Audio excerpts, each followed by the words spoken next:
Yep, that's me. Listen, I can. Let's get into the video, huh?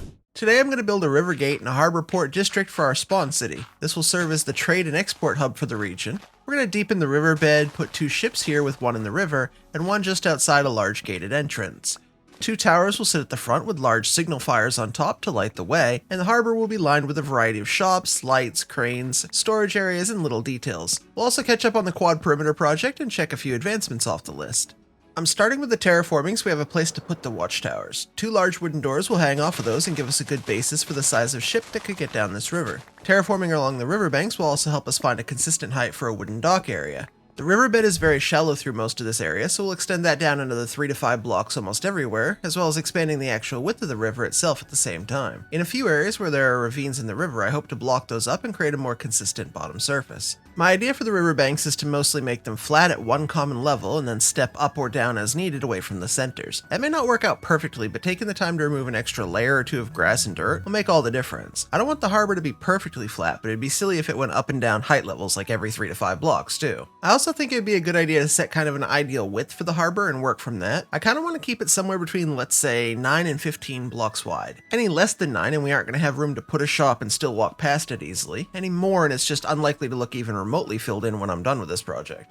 Working in the city means it's very easy to use our trading hall as a way of repairing tools. I'm using all the iron I have to trade for emeralds, then those emeralds to trade for redstone and quartz. Without the void trader, keeping these things going is not only good for tool durability, but also giving me just a little bit extra here and there. After settling on something like this for the river and riverbanks, I finished repairing everything at the gold farm and started resource gathering for today's builds. Have I mentioned that I need tree farms soon? I know the CNX04 tree farm was amazing back in episode 3, but we're closer to 23 now, so it's not so hot anymore. This farm produces in the 10 to 15k logs per hour range, and every time I run it for 40 minutes to an hour, and I'm still always poor on logs. So one day soon we're going to build some tree farms, and by build some tree farms, let's just say I'm going all out on that project and I've been planning it for over 6 months. While I was gathering resources, I decided to gather the auto crafter advancement since I didn't last time. Someone pointed out how easy this would be, and it is. And while I was doing that one, I saw another one we could easily get, and it's going to take about 2 seconds. Let's just go over here to our enchanting room. We have a chiseled bookshelf already here. It's block, comparator, advancement, and that one's pretty free. Okay, let's do the item collection bits.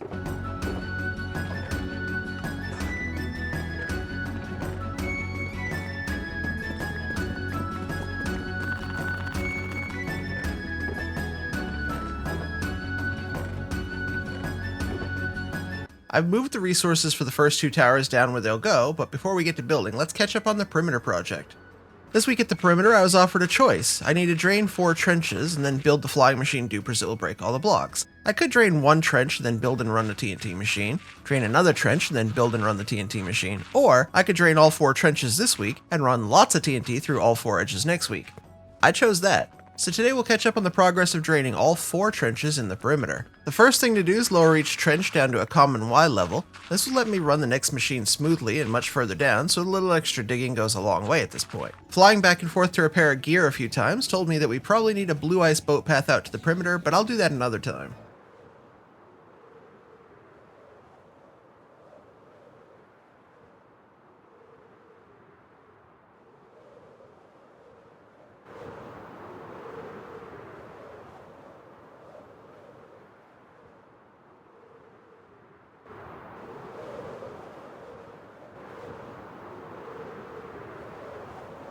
Yeah, okay, very soon. After I got back, I set up and ran some water sweepers. It's a very simple flying machine that basically goes back and forth removing water as it gets replaced by the sweeper bar. At the end of each row, it lowers itself by 1 block like this. And while that works, I removed as much kelp as I could from inside where the World Eater will go. I don't want kelp to break the World Eater's water sweeper. At least that's what I did when I wasn't watching this flying machine. It's super satisfying to watch work. I spent way too much time just watching this. The sweepers do quite a lot of the draining, but eventually they hit the bottom where I had evened out the lands. I still had a lot of draining to do, so I placed more internal walls, then committed to sponge spam to try and remove the rest of the water. And yes, I know there are better ways to do this, but sponge spam is fun, so I just had fun. Let me have fun. The sweeper I'm using can be rebuilt fairly quickly, so whenever I found a deep section, I squared it off, ran the sweeper, and continued from there. The small trenches are pretty easy to sponge out and a little bit of fun, and then I finished the swamp area in the back corner and the first trench was dry. Trench number 1 is done and the backside is almost exclusively overland. so that was very light work to finish as well. And the rest of the work followed the same pattern: level out the seafloor, run sweepers, sponge out the last bits of water, and repeat. All 4 trenches are now dry, the kelp is completely removed from the inside the perimeter, and we're ready to build some TNT bombers next time. Before this quick catch-up becomes too long, let's get back to the city and get to work. The 2 watchtowers have to be in here first. They guide the rest of the build. I wanted to make sure the entrance was lit and protected, and these will do the job. I like how the stone, the red, and the gold all work together without being too obnoxious.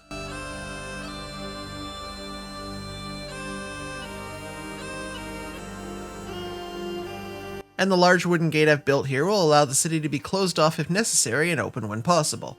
1 ship will be out in this open water area, but this is a larger ship and I'll need to open up this ground a bit more as well.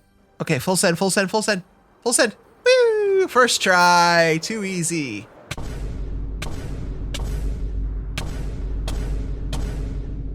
Easy-ish. This is a good example of where I want the harbor wall to be. I don't want it right up against the water, as I plan to do some final tweaks to the whole city later, and when the builds are all in, I want to leave myself room to create a bit of a small cliff here.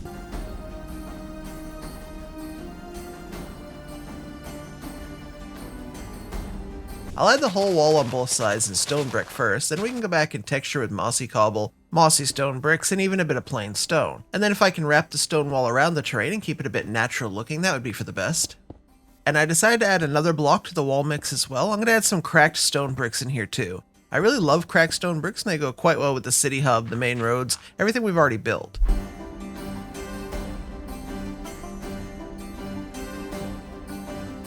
Both outlines are set up now, so we can work on getting the initial spruce base in place. The main floor will be spruce textured later with stripped spruce, spruce trapdoors, and maybe some coarse dirt. And spruce is just the best looking wood here. It's not too dark like dark oak, and it's not too light like oak plank, you know what I mean. Let's get this floor down and come back to it.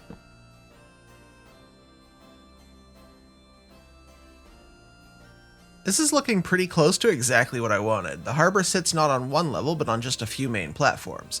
The stairs are a bit curved and not boring, and I worked through the night a few times and had some issues with mobs. Started out as just fun and games, shooting a few zombies and creepers, sniping at a few skellies and spiders. Then I got cocky. Somehow I completely whiffed on that sword attack and the creeper blew up part of my harbor. I took it out on this guy. What did I do? And this one. And this guy.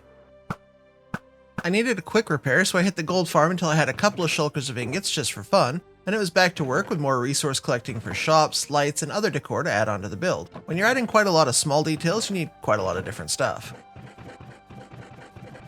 Most of the time, what I need is inside my storage hall. With over 80 farms in the world and most of our haul full of goodies, it's not often we need to venture out and grab more, but this time I needed terracotta, as well as the yellow and brown variants.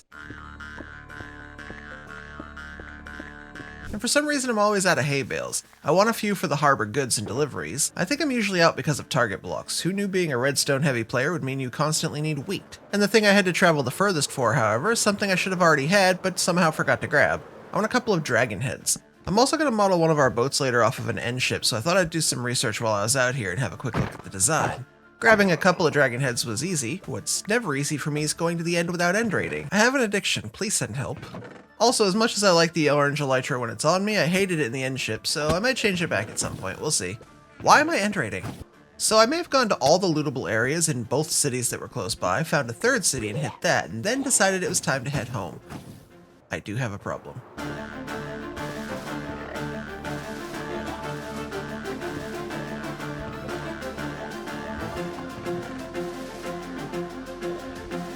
One more ship won't hurt, right?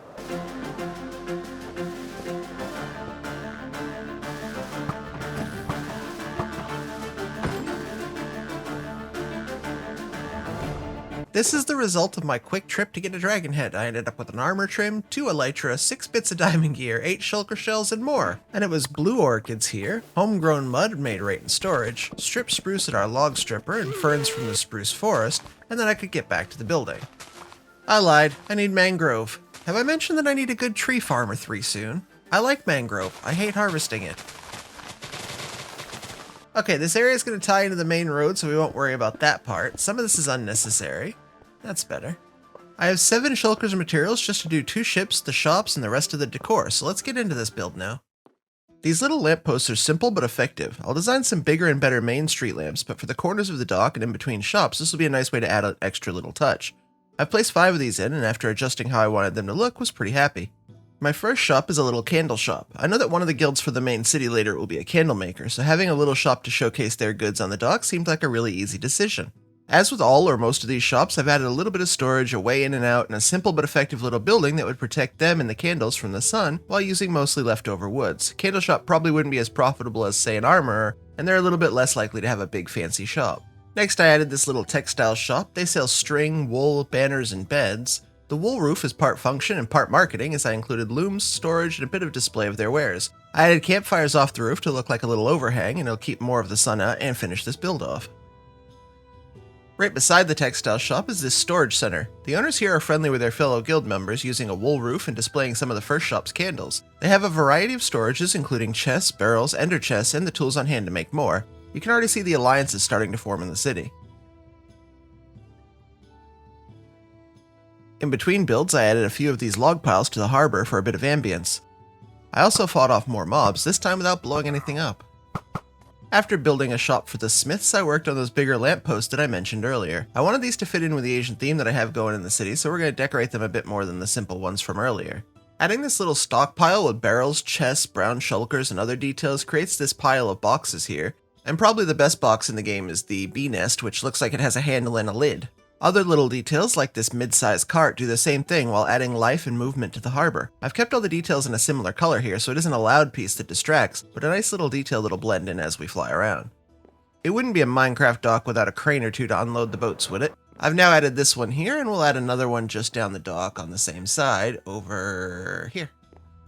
Our next stop is a shop that sells shelving and crafting tables, a bit of a feudal age take on the new home organization stores that sell nothing but storage drawers and furniture, I suppose. This is all starting to look like something though. This is my favorite shop and the first one that I designed. I saw the idea somewhere, and it's a swordsmith selling a variety of blades. The handles are a candle on top of an end rod, and it's a perfect look for a small sword. You can easily make these by placing the end rod first, a candle on top, and then removing the end rod and placing it the other way so that the handle goes into the candle. Yeah, try saying that 3 times fast, or once that makes any sense whatsoever.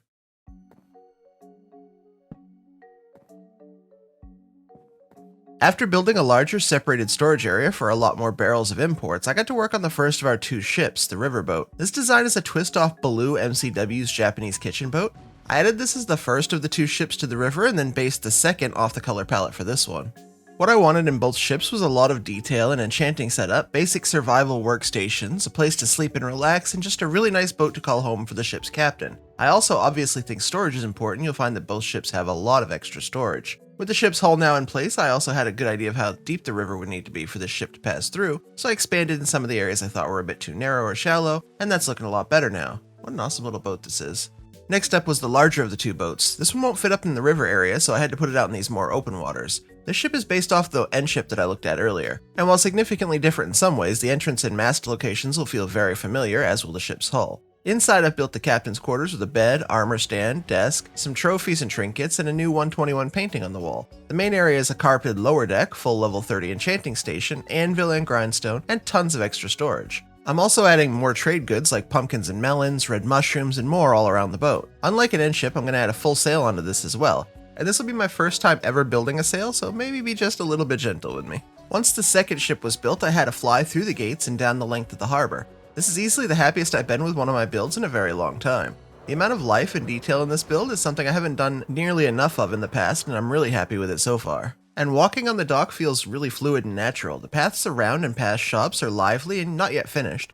The cranes and boats add purpose, but honestly my favorite thing was seeing all my previous builds in the background. The arena, the floating island, nether portal, the Buddha statue in the crafter house, the temple, they all contributed to this feeling that there's something here that I care about. When you look at the waterfall, the sentry towers, I don't know, this was the first time in the world that I really felt like I'm excited and happy and proud of all the stuff that I've built in this world so far. But I'm not done. Let's grab some pumpkins and melons, some texturing blocks, and a few other bits so I can really finish strong with this project. Stick around for the full reveal at the end, okay?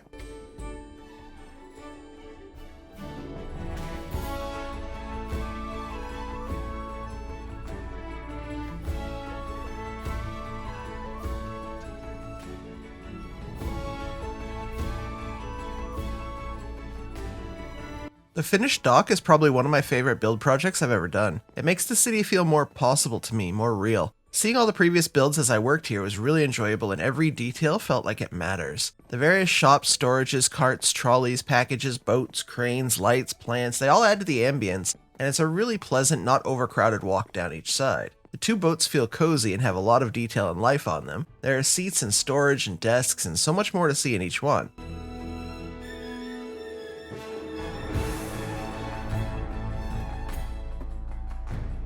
The gates are everything I wanted them to be, and this whole project makes me feel really excited to keep building the city and see how it all comes together. Here's a final look at the whole build.